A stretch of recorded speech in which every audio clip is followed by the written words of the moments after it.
Bio E3। सब जानते हैं कि जैसे इंडस्ट्रियल रेवोल्यूशन था, आईटी रेवोल्यूशन था, वैसे ही आगे आने वाले समय में बायो रेवोल्यूशन होगा। बायो टेक्नोलॉजी, बायो साइंसेस से रिलेटेड जितने फील्ड्स हैं, उसमें आने वाले समय में बहुत बड़ी इकोनॉमी बनने वाली है और बहुत बड़ा उससे रोजगार भी पैदा होगा। इसके लिए एक बहुत इम्पोर्टेंट था कि एक अच्छा पॉलिसी फ्रेमवर्क बने। तो ये पॉलिसी फ्रेमवर्क आज कैबिनेट ने अप्रूव किया है, bio E3, bio technology for economy, environment and employment. इस पॉलिसी के 6 बड़े पिलर्स हैं। 6 पिलर्स हैं। पहला पिलर है biochemicals, bio enzymes, bio polymers.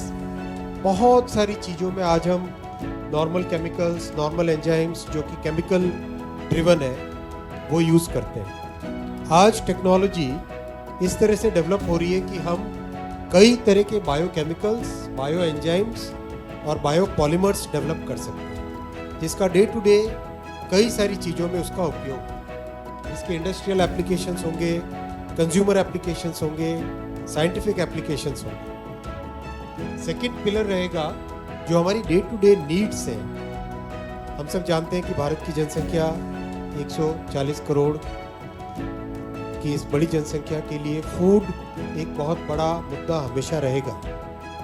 तो किस तरह से bio proteins, smart proteins, functional foods, एक पूरी नई फील्ड तैयार हो रही है।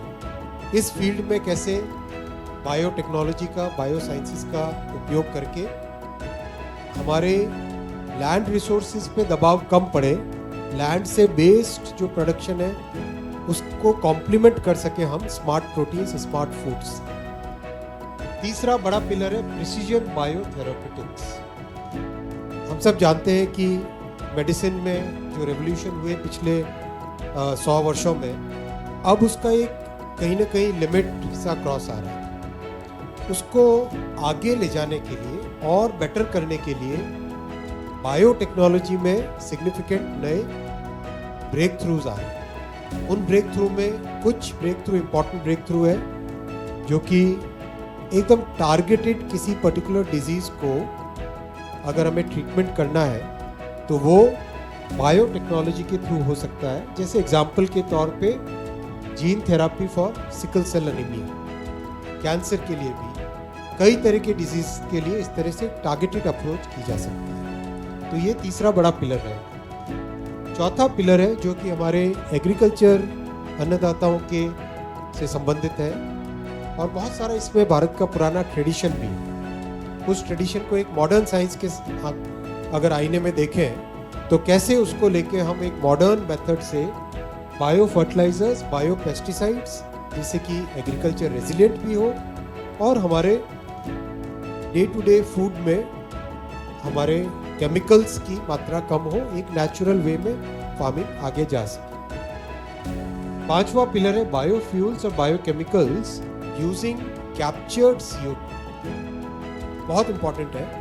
कैप्चर्ड CO2 आज पावर प्लांट्स हो, कई क्षेत्रों में जो CO2 का एमिशन होता है उसको कैप्चर करके अगर बायोफ्यूल्स और बायोकेमिकल्स बने तो वो एक बहुत बड़ी सर्कुलर इकोनॉमी क्रिएट होगी। इसको ध्यान में रखते हुए इस 5वें पिलर को रखा गया है। और 6th पिलर है marine and space applications. Marine environment में बहुत सारे पूरा एक बायोम है, यानी बायोलॉजिकल यूनिवर्स है।